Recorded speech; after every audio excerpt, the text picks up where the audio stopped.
and welcome to FPL Mate, your best mate for fantasy Premier League content for the 2023-24 season. My name is Dan, and it's time for our Game Week 14 tier list video, where we're going to rank a bunch of the most popular transfers and see just how good they are as options for you guys to bring into your teams. If you guys enjoy this one, make sure you drop a like, do subscribe if you're new around here. Let's begin the tier list. Okay, so Game Week 14, we've got the 30 most popular transfers in at time of recording. We're going to rank them on this tier list. Must-buys, great transfers, good transfers, optionals, and avoids. And we're going to start ourselves off with an avoid. This is the 30th most popular transfer at this moment. It's going to be Bernardo. He's going to go in the avoid category, and there's a few reasons for that. The first reason is because I think we need to be really careful about bringing in Man City and Brentford players in right now because of that blank in Game Week 18. These are players that if you bring them in right now, you're probably going to have to take them out before Game Week 18 as well, unless you're using a free hit, which I guess is going to be an option for some people, but most of us are probably not going to be using a free hit, so I've got to go with the crowd here, and I think Bernardo could cause you some problems at that stage. You know, booking in transfers, planning transfers is fine, but you know, things could go really wrong, and I'm not sure he is going to be able to score enough points over some of the other 6.5 midfielders to actually make it worthwhile going for him for that super short-term period of time. Of course, we have got lots of fixtures coming up in the next 4 game weeks as well. There will be rotation. Pep Guardiola will strike at some point, and you're probably going to get 3 games maximum from Bernardo over the next 4 game weeks before his blank. So is it worth it? You know, a guy who's going to start 3 games in the next 5 game weeks? I don't know. I think there are better options out there right about now. Our next player is going to be Heung-min Son. It was interesting that people are bringing him in after 3 blanks in a row, but I still think he is a pretty good player to have in your team right now. Admittedly, buying him ahead of the Man City game might not be the best idea, but I still do really rate this pick. I think he's been really unlucky not to get FPL points recently, and I think more FPL points will be coming. Man City is the kind of fixture that will suit Son as well, with Ange Postecoglou's super attacking style of play. So I think Son is still a good transfer, but because of the fixture, I'm not quite comfortable putting him in any higher than that, even though I do rate him still as in the top 3 players to have in your FPL team right now. Next up, we've got Virgil van Dijk at 6.1 million. I think there is maybe an option to go for him if you've got loads of money to spend on defenders. I think in general, we probably don't want to be spending too much money on defenders right now, but Van Dijk is pretty reliable. We know he's going to get 90 minutes every game, which is going to be good during a busy fixture period. He is obviously a player who does have an ability to, you know, get up for those corners and score goals. Liverpool in general have been defending better as well, so I don't know, I can see it. I don't love it, but I can see how it's an option. So he goes in optional alongside our next pick, who is actually going to be Onana, who is an interesting pick, and I'm sure a lot of people would probably rate him higher than this. I'm not going to do that. I know Manchester United have been keeping clean sheets recently, but the problem is they've been keeping a lot of clean sheets against some of those lower down the table teams. And it does seem like Manchester United do struggle against some of the higher ranked teams in the Premier League. And over the next 10 or so game weeks, they pretty much only play good teams. So I think they might struggle to keep as many clean sheets moving forward as they perhaps have done recently. That said, Onana at 4.8 million is not the worst goalkeeper you can pick in the world, so I'm going to put him in optional. Next up, Evan Ferguson. I think we have to put all Brighton players in the avoid category. Just not looking to go there right now. There are rotation risks. There's lots of injuries right now. There's lots of fixtures coming up for them. Rotation is going to be absolutely crazy. And the fixtures aren't really good enough, really, to justify playing them either. Like the next fixture up against Chelsea, are we expecting too much from our Brighton players in that game? Probably not. So would I sell them? Maybe, maybe not. Would I buy these Brighton players right now? Probably not, to be honest. So he's going to go in the avoid category, unfortunately, for Ferguson. Very good player, though. Alanga is the next player, who I thought initially, I'm going to put this guy in the avoid, but on reflection, thinking about this more, he's returning well at the moment. He's playing 90 minutes pretty much every game, or close to. He's like starting every game at least. He's actually doing okay. The Nottingham Forest fixtures aren't too bad, really. They're actually pretty decent. He's only 5 million. I think he could actually do a lot worse. For the value for money, I think Alanga could actually be okay. Now, would I pick him ahead of a Cole Palmer? Probably not. But as a differential, as a super cheap player to play occasionally, I don't hate it. He's got a nice fixture in Game Week 18 as well, so he can cover for your Haalands and your Mbumos when you've got to bench them because they blank. Elanga is going to be a nice little bench option to play in that game week, in Game Week 18 when they play Bournemouth. So, yeah, actually, don't mind Elanga that much. He's not bad. Next up, Diaby. Would I be buying him right now? Probably not. The next fixture is against Bournemouth, so I definitely can see Diaby potentially scoring some points in that game week. But in general, I think Diaby is probably a player we've been moving away from rather than towards, if I'm totally honest. So, am I massively convinced by this transfer in? No, I'm not. I guess it's okay. There are worse transfers to make. But in general, you know, if you have Diaby, it's absolutely fine to keep him. Would I be bringing him in? Because after the Bournemouth game, the fixtures look bad. You know, Man City and Arsenal back-to-back. These are not really fixtures that we want to be bringing in Aston Villa players in for in general. So, yeah, we could even see a bit of rotation from Diaby. You know, Leon Bailey maybe coming in. We saw Diaby only play 45 minutes in Game Week 13. So, yeah, I don't know. I don't know about this one. Not sure. Let me know what you think, guys, about Diaby. If you already have him, would you keep him? And if you don't have him, would you really think about buying him this week? I don't know. I'm not sure. Next up, Gabriel, who I think is going to probably be our first great transfer, or at least close to that. I'm going to put him in good transfer. I think we'll put him in good transfer because in general, I think it's difficult to put any defender in great transfer right now. But in general, Gabriel, I think he's fairly nailed on. We've said that before. Arsenal are obviously the best defence in the Premier League and one of the only reliable defences to go for right now. They've got Wolves and then Luton back-to-back, so two real nice opportunities to keep clean sheets. I like him. I like Gabriel. I like Arsenal defenders right now. I think they're good transfers to make. If you're looking for a new defender, Gabriel for me has got to be up there. So much so that I guess because in his category of being a defender, I think he is a great transfer. I'm going to put him in there.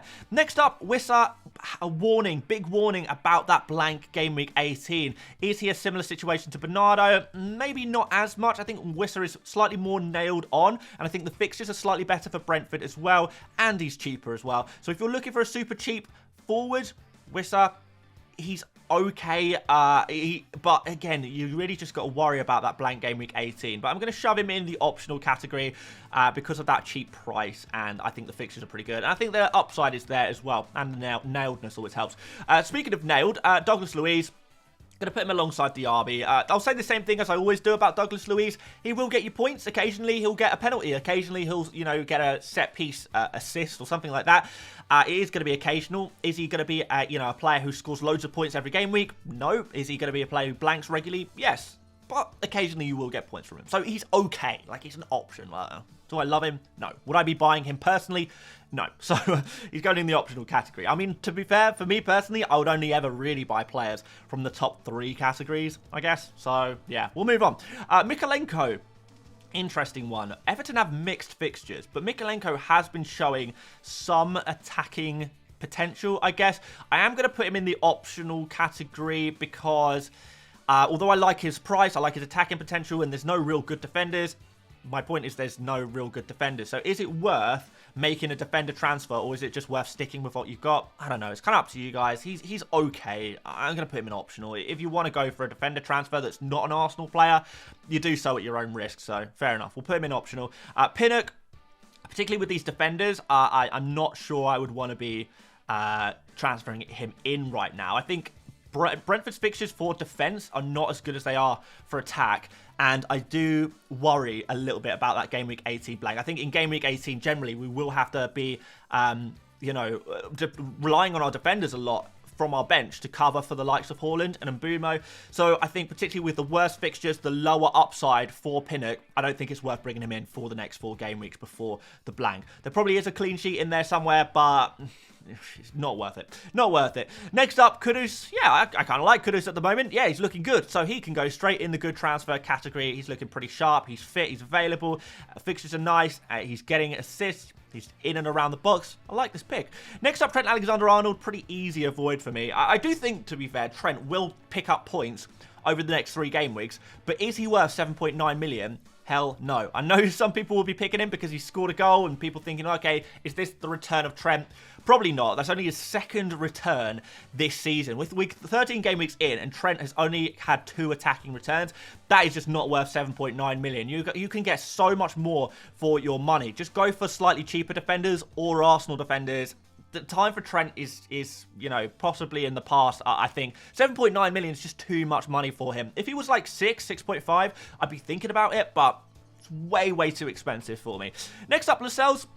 Going to put him in a good transfer, mostly because he's so cheap, and Newcastle are an okay defence, I guess. And you know, nice cheap defenders. I think that's probably where we want to go right now. Next up, Ollie Watkins. I think he also goes in the good transfer category. It's not necessarily the best time to buy him, but I think Watkins is going to be consistently a good player to have in your FPL team. He's just reliable. He's safe. He is guaranteed minutes. He's pretty good at foot. He scores goals. Seems to be the focal point of this Aston Villa team. And yeah, he will pick up points fairly consistently throughout the season. So he's always a good transfer to own, always a reliable player to have in your team. So yeah, he's going to go in there.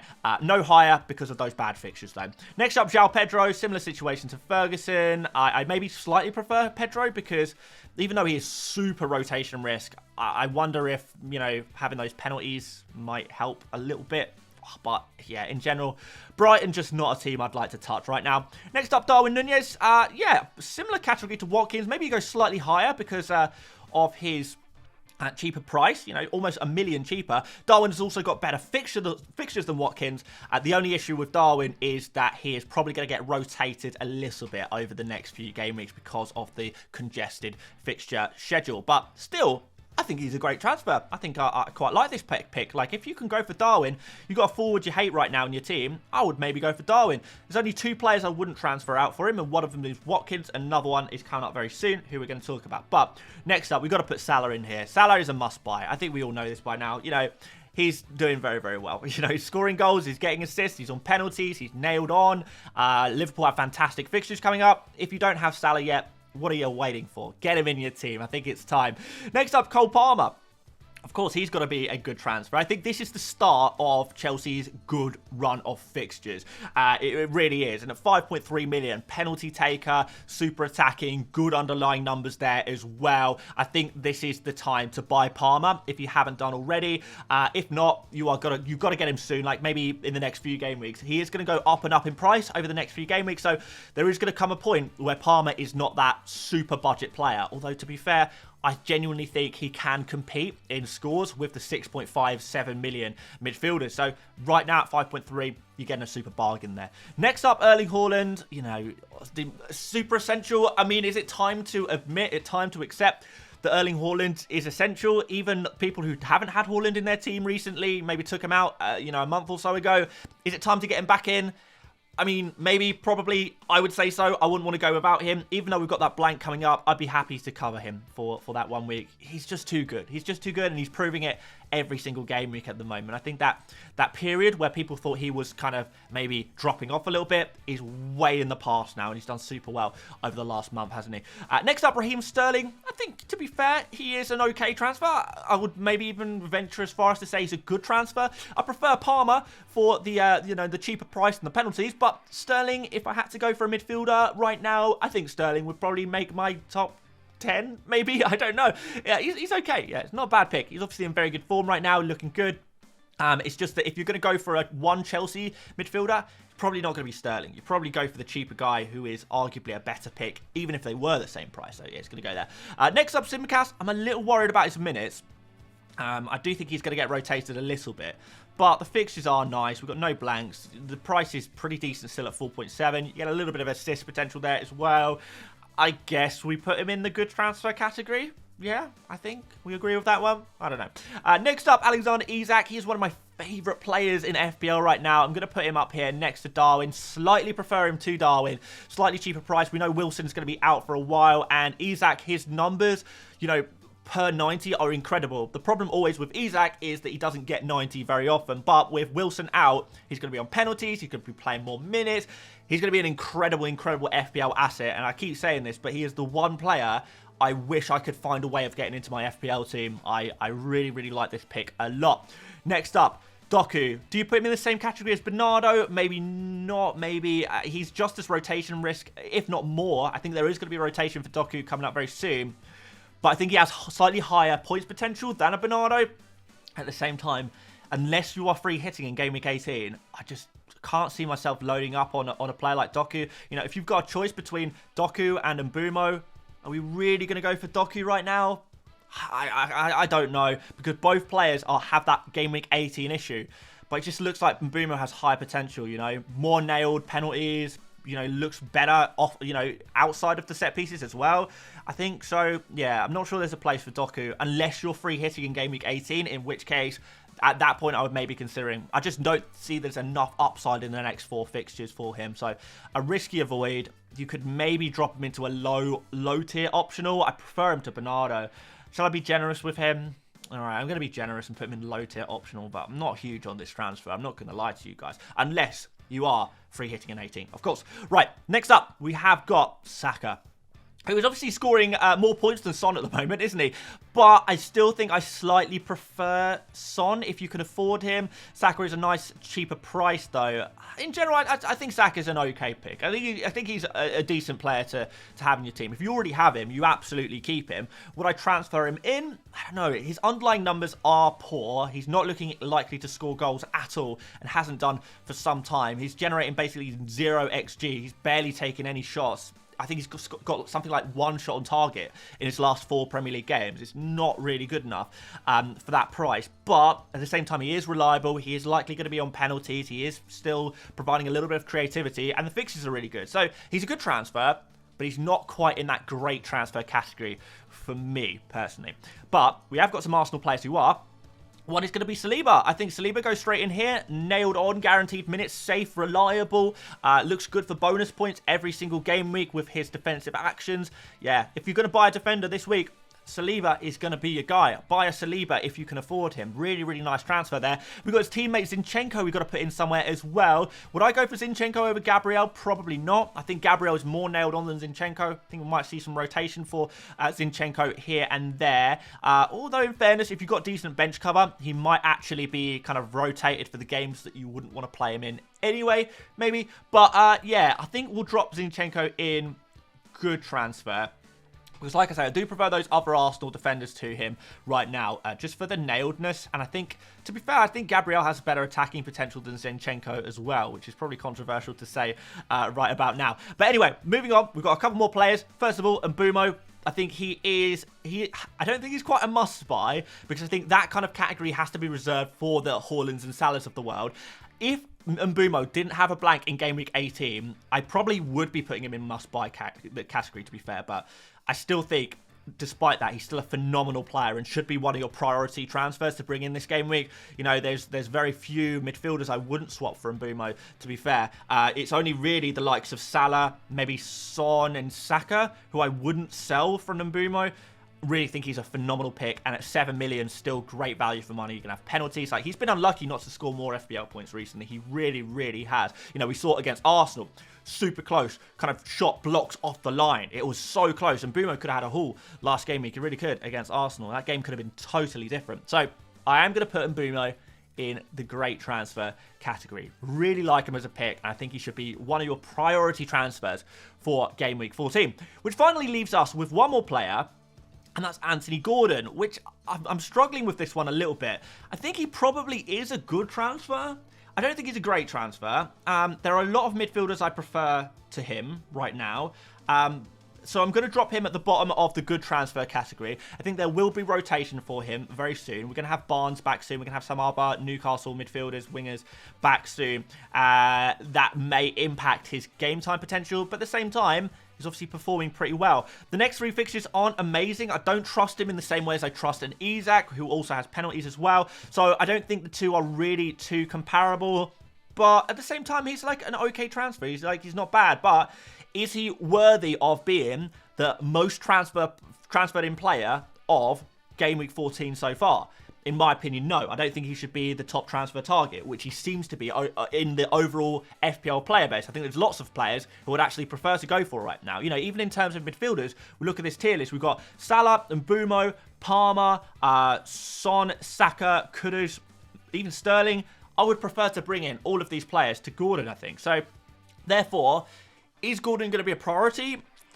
For me, probably not really, but at the same time, if I already had him, I would be looking to keep him. If I already had most of the other guys and maybe just had one midfielder I wanted to transfer out, maybe Gordon could be a solution to that. If you already have an Mbumo, for example, if you already have a Palmer, for example, you still need another cheap guy in your team for structure.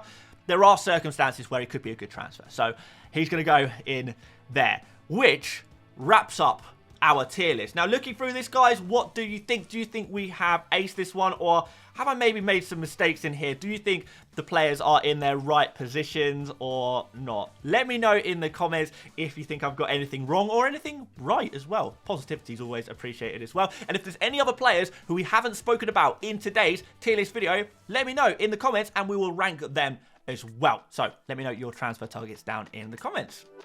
Thank you so much for watching. Once again, if you did enjoy this one, make sure you drop a like. Do subscribe if you are new around here as well. And make sure you join us for our stream this evening after the Fulham versus Wolves game. We are going to be doing a live stream where we'll be answering a lot of your questions, talking about some of the big topics of the game week. Looking forward to that. Hope to see a few of you there. Aside from that, thank you so much for watching once again, and I will see you later, mates. Bye-bye.